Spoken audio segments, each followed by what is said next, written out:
Welcome to this week's Velocity Mindset Success Stories. My name is Ron Carr, and I'm the author of The Velocity Mindset.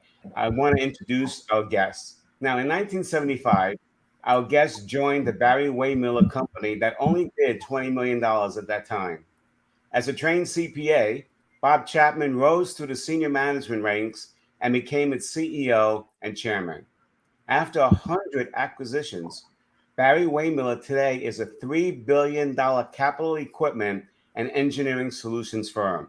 An article in Inc. magazine named Bob Chapman the number 3 CEO in the world at that time. 2 Harvard case studies have been written on Barry-Wehmiller, which are used to teach Harvard MBA students the act of leadership. The key to this great success story is how Bob Chapman led the company's transformation from traditional management practices to what they call truly human leadership, a people-centric approach where Barry-Wehmiller team members feel valued, cared for, and an integral part of the company's purpose. A sought-after speaker for his ideas about the powerful intersection of people-centric leadership and good business strategy, Chapman is intentional about using his platform as a business leader to build a better world. His book, Everybody Matters, which chronicles his journey and leadership philosophy, is a Wall Street Journal bestseller.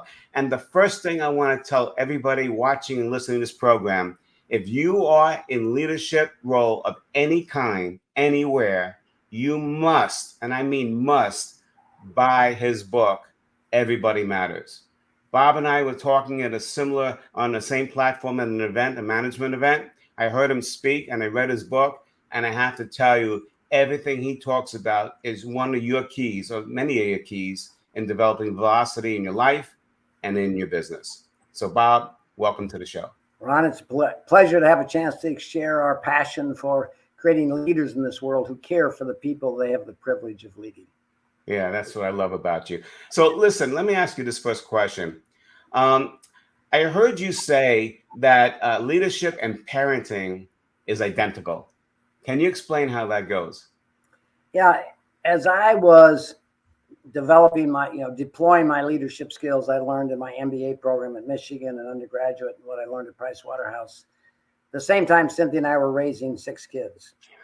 And so I had a dual path of learning. I was trying to really fix a broken old business, but also be good stewards of these 6 precious lives that we've been blessed with.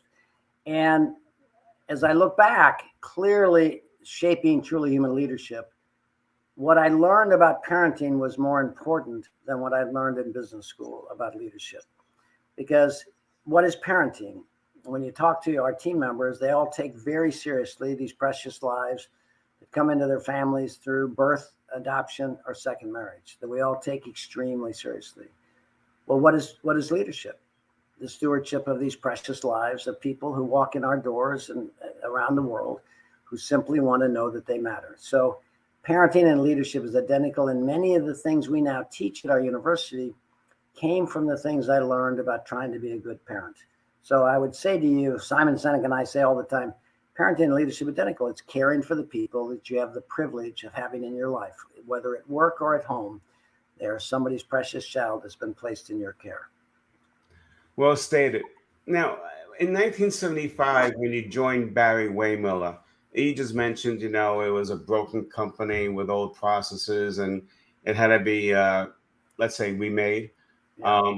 And you also built it through acquisitions. But I guess if I was to ask you what your number one product would be, how would you answer that? Well, I think some organizational development professors from Washington University came over to interview me a few years ago because they'd heard about our culture.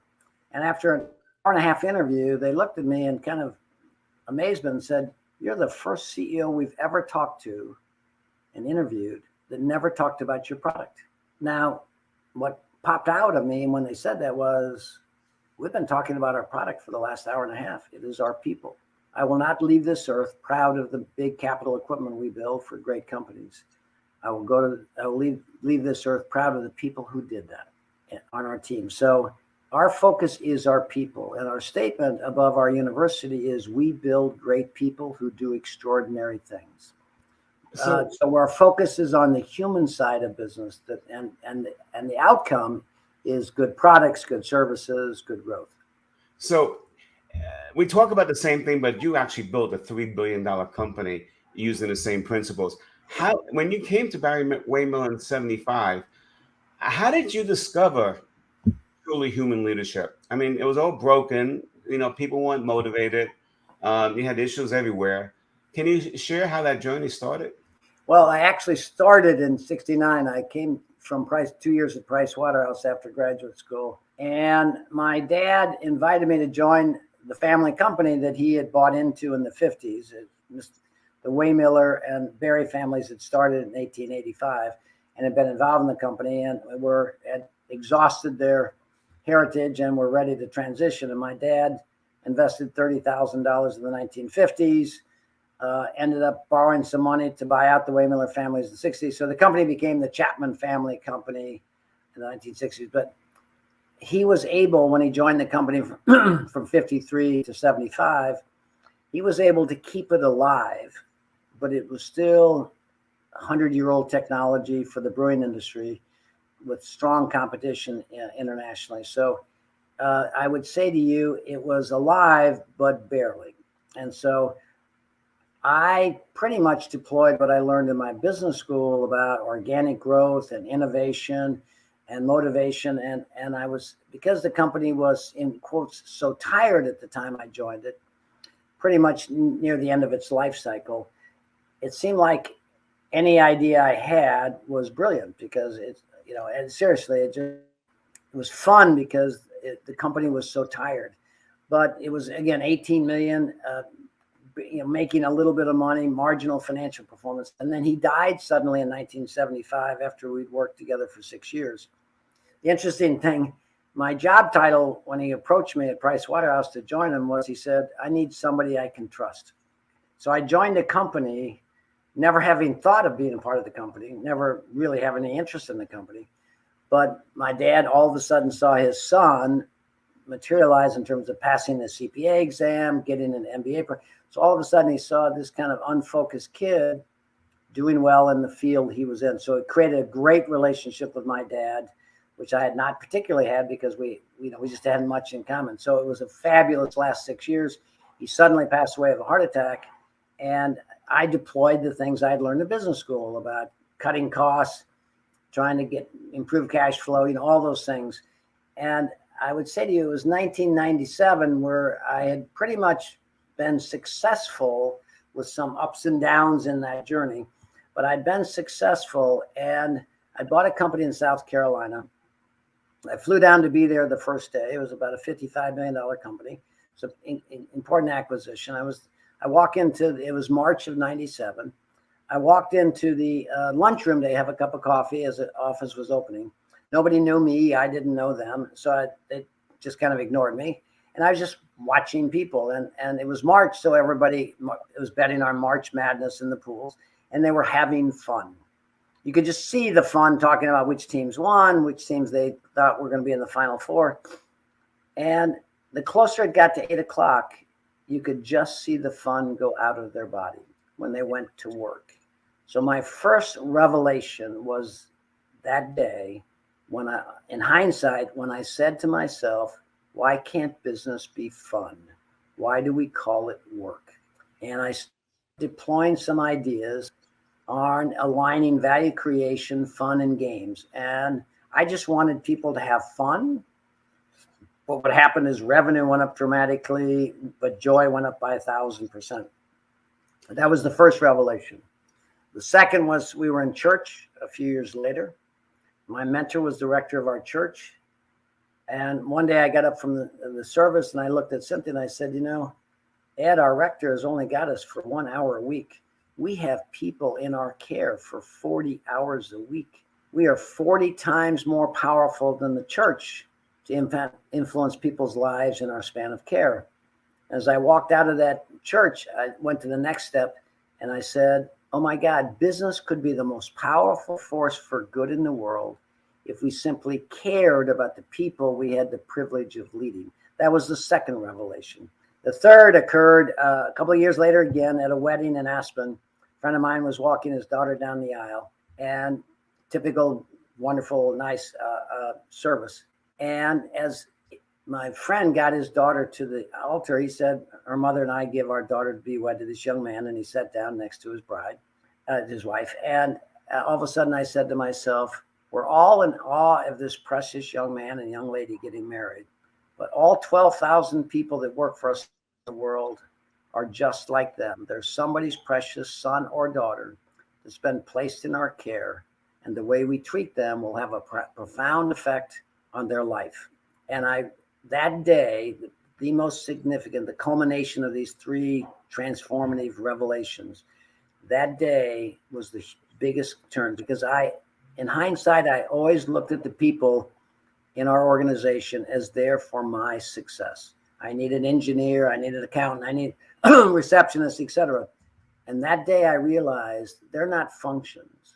They're somebody's precious child that's been placed in my care. And that changed everything for me. It completely reversed my view of people that I had the privilege of leading. When I saw them not as functions for my success, but I saw them as somebody's precious child that's been placed in my care, and the way I treat them would have a profound impact on them. So those are the three revelations that moved me from what I call management, which means the manipulation of others for your success, to leadership, which is the stewardship of the lives you are privileged to lead in your span of care in your business. So when you look at those people in your span of care as somebody's precious child, to me, it changes everything about your sense of responsibility. So it's fun, care, and precious child. Is that how we would call the three? I would say, why can't business be fun? We have people in our care for 40 hours a week, and everybody is somebody's precious child. All right, great. So let's go back to 1997 then, when you acquired this company in South Carolina, and you wanted to make it fun. That was the first thing, the first step, I guess, in the journey that you took. Yes, yes. How did you make it fun for them? Well, again, for your listeners today, with no background, in other words, I had not an ounce of thought. These things, I'm reconstructing what happened in my brain. So my first meeting happened to be with our customer service team. Because of the $55 million in revenue of this company, I think 21 million was aftermarket parts and service. And so it's a significant part of the business. And I was just going to meet with them. I'm a creative person, but not a disciplined person. So I just went in to meet with them, the customer service team, the people that answer the phone, that take the orders for the spare parts. I sat down and talked to them. And after introducing myself, out of me popped, we're going to play a game. And I hadn't given it 1 ounce of thought, never tried it, never done it. It just popped out of me. And I said, whoever sells the most parts each week wins $100. And if the team makes the team goal, the team wins $100. Now, they were really taken back by that. So, no, Mr. Chapman, that won't work. I handle fresh produce. I handle snack food, and that won't work. And for every reason they said it would not work, I had a reason it would. And I'd never thought of it, never done it, never heard about it. It just all came out of me by watching people play March Madness. I only know that in hindsight, because I didn't sit there and think, what did I just see? Right. It just came out of me. And so guess what happened? Revenue went up by 20%, but joy went up by 1,000%. I went back to this team some weeks later and I said, what happened? I just wanted you to have fun. It never occurred to me that revenue would, if somebody calls in and wants to order a gear, they're not going to order two. What happened? And this one lady said to me, she said, Mr. Chapman, I always thought I was nice to the customers, but boy, I'm really nice now because I want to win. I said, well, that's interesting. And then another gentleman said, Mr. Chapman, when the phone would ring before, if you were working on a project for another customer, you'd kind of somebody else pick up the phone because you were going to have to answer the phone and do the research. So you weren't really motivated. Now, because we want to win, we're actually going to the switchboard operator and saying, how do you decide who gets which calls? Because I want the calls. So it went from really not wanting to pick up the phone to being motivated to pick up the phone. And another gentleman said, Mr. Chapman, when a customer calls in and they needed we needed engineering input to give the right response to the customer. Before, we would write up a requisition, that's the form, send it to engineering. When it would come back with the answers, then we would call the customer, a week, two, whatever. Now we walk it over to the engineering department and ask them the question because we want to get back quickly because we want to try and meet the customer's needs and win the game. So we found them texting each other at night, how are we doing? So there was an individual component, a team component, and this celebration. So very few people in the company can go home at night and say, how did you do? I said, well, it seemed that it was okay. I didn't get fired. Nobody yelled at me. In this case, we had a digital readout. They knew exactly where they were individually and as a team playing a sport with a scoreboard. It never occurred to me. So that again, it made the business fun. It made taking orders from customers fun, not work.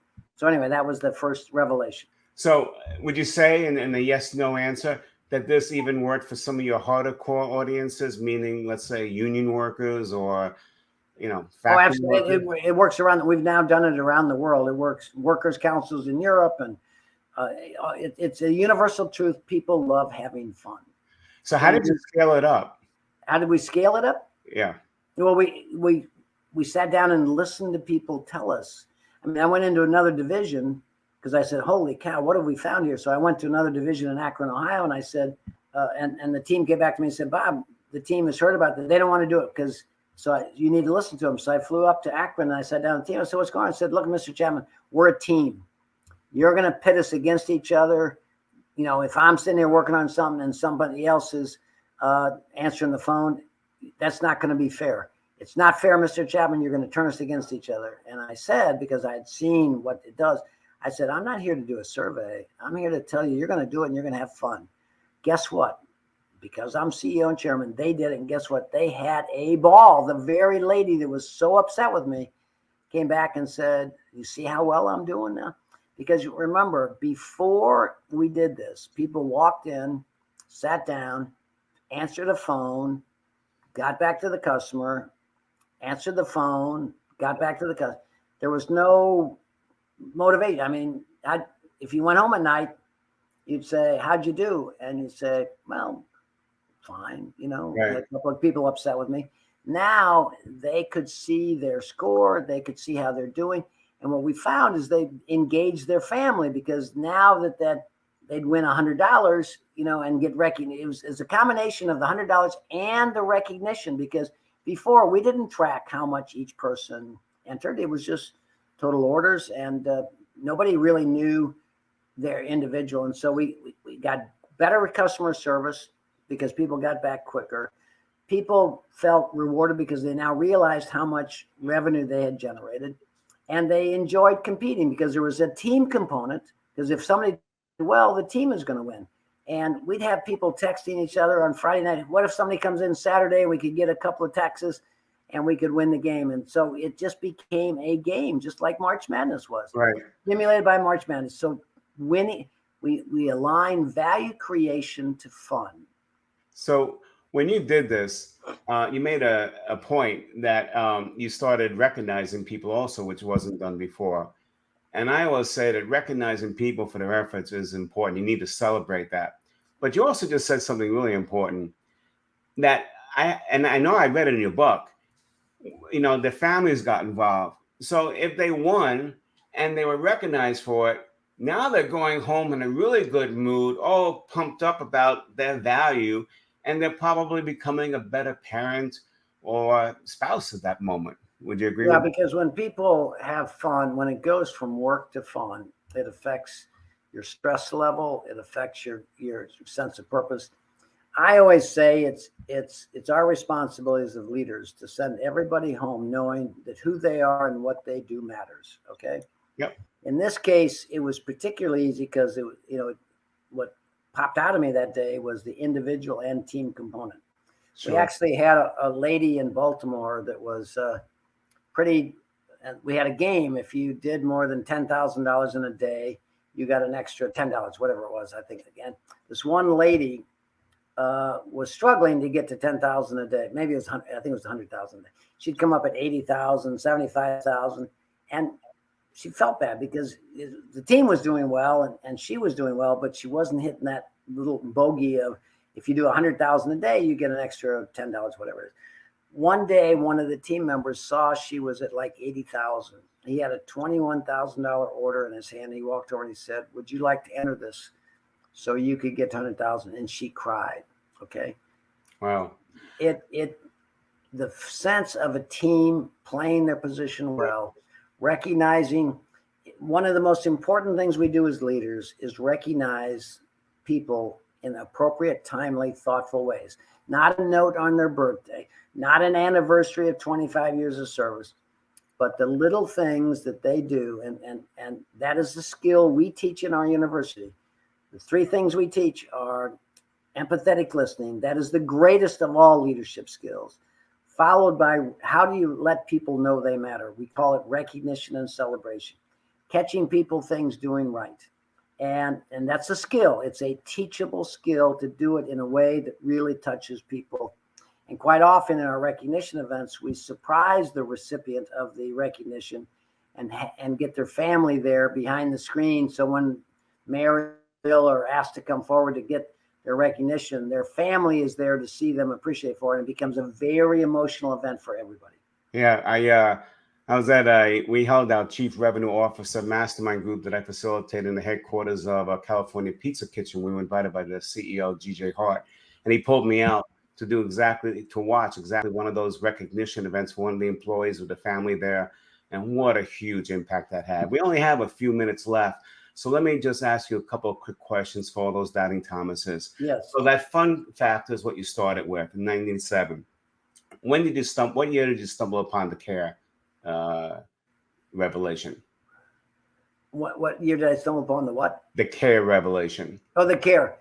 Well, that was probably 2000 at church. And okay.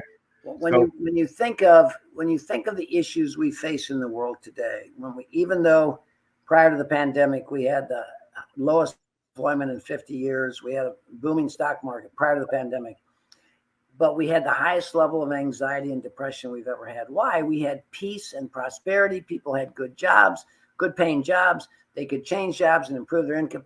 Why do we have anxiety and depression? Because people, my view, people don't feel cared for. They feel used for somebody else's purpose, not just in business, in nonprofit, universities, military, government. I speak in all parts of our society. The problem we have in the world today, in my simple view, is that people don't feel cared for. And that is a skill that is teachable. So our leadership program in our university, our internal university, teaches people how to care for the people you have the privilege of leading, giving them a grounded sense of hope for the future so they can raise their family. Because what we learned in our university, when we teach people how to be leaders, 95% of the feedback we get from our team members is how it affects their marriage in a positive way and their relationship with their kids. It never occurred to me in my education, in my journey through life, that the way I would run my company would affect people's marriage or their relationship with their kids or their sense of joy and satisfaction. We use people for our organizational success. We don't care for people for their success.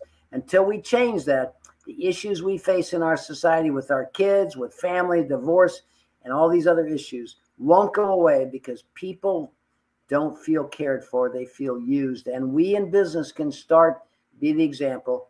And Simon Sinek's got a fabulous expression. In the military, we honor those who serve, who give of themselves in service of others. In business, we give bonuses to people who sacrifice others in service of themselves. Simon said, if in the military we can teach people that your primary responsibility is the men and women in your care, why can't we teach business leaders your primary responsibility is the men and women in your care? And the answer is we can, we are, and we are doing it, and it profoundly affects people's lives. And we can begin healing the brokenness in this world if we simply care for the people we have the privilege of leading. In the velocity mindset, we also say that as a leader, your job is to make your people successful. End of sentence. Yes. That's your number one responsibility. Let me ask you this question. You did 100 acquisitions, right? We only got about 4 minutes left. Would Barry-Wehmiller today be as successful with those 100 acquisitions without you implementing the human element as you just described in this show? Well, the Harvard case study that's used by, in this case, some executive MBAs were at Harvard, and I was asked to sit on the session. They kind of asked the question, is Barry-Wehmiller successful? We've grown to a $3.5 billion company. Our share price has gone up 14% a year, compounded for 25 years. So we are proud that we have a great, very professional board and investor base. But the question was put before these executive MBAs at Harvard, is Barry-Wehmiller successful because of its culture or its strategy? And they voted after a day of discussion that 75% voted we are successful because of our culture. And then Jan Rifkin, the chair of the MBA program, said, Bob, what feedback would you give this group? And I stood up, never having thought about it. And I said, I understand why you think it's our culture, but it's a little bit like Ferrari designing the ultimate high performance engine. If you design that engine, unless you put premium fuel in it, it will not perform to its potential. Our first responsibility as business leaders is design a business model that is a high performance business model, which is your Ferrari engine. And then the culture is the premium fuel you pour into that engine that makes it perform. Okay. You can't just be nice to people. Okay. It is not being nice to people. You've got to make sure you have a good business model that will protect those people you invite from, changes in market, changes in consumer demand, et cetera. So we designed a robust business model. Our Ferrari engine and our truly human culture is the premium fuel we pour into it. You can't put premium fuel in a poorly designed engine and think it's going to perform well. It's a strong combination of a well-designed business model combined with a premium fuel that will allow that to perform at its highest level. And that's what I would share with you that we are doing. Our culture is the premium fuel that goes in, that empowers our business model. I love that analogy. So what you're saying is you need both. Well, yeah, right. It's not just about being nice. Okay. There's a lot of nice people with good intentions whose business go bankrupt and they hurt people. Some people say it's about getting the right people on the bus. I say it's actually about building a safe bus, which is your business model. And then you need leaders who know how to drive that bus safely. Okay. And then anybody that gets on the bus is going to be fine. But you've got to have a good business model. If you don't have a good job with good job security, you put your family at risk should you get let go and not be able to support their means. If you don't design a good business model, you can't be good to your people. And our job as senior leaders is to make sure we have constantly thinking about, do we have the right design, the high performance engine, and then people will actualize that and allow it to realize its potential. Remember, we live in a world, Ron, right now where 88% of all people feel they work for an organization that doesn't care about them. 65% of all people would give up a salary increase if they could fire their boss. We have a 20% increase in heart attacks on Monday mornings. And you wonder what's wrong? Okay, we have never learned in our universities to teach people to care. We've taught people to use others for financial success. And it doesn't matter how you do it as long as it's legal, because then you can write big checks to charity and everybody will think you're wonderful. The greatest act of charity is not the checks we write to the Heart Association, Cancer Society. The greatest act of charity is the way we treat the people we have the privilege of leading. I love that. What a way to end the show. The greatest act of charity you could do as a business owner or a leader is how you treat your people on a daily basis. So listen, I think many of you, if not all of you, have found this to be very stimulating as I have. If you want more, here's a couple of ways that you can get more of Bob Chapman. Number one, buy his book, Everybody Matters. It's a book that needs to be on your bookshelf, but it also needs to be read or listened to. And number two, you'll see on your screen the URL for Bob Chapman, which is https:// bobchapman.co, no M. So it's bobchapman.co. Bob, I can't thank you enough for taking some of your time that you really didn't have to be here with us today. I know you're on a mission to change the world because, one of the premises of the velocity mindset is what would the world look like if everybody acted like a leader and not as a victim of circumstance. You truly have led your life that way. I so appreciate what you've done for me through your words and what you're doing for others. And I wish you and your family all the best for a very happy Thanksgiving. Ron, thank you for helping me share this message, because I truly believe if we all became not managers, bosses, and survivors. So thank you for the privilege of being on your show.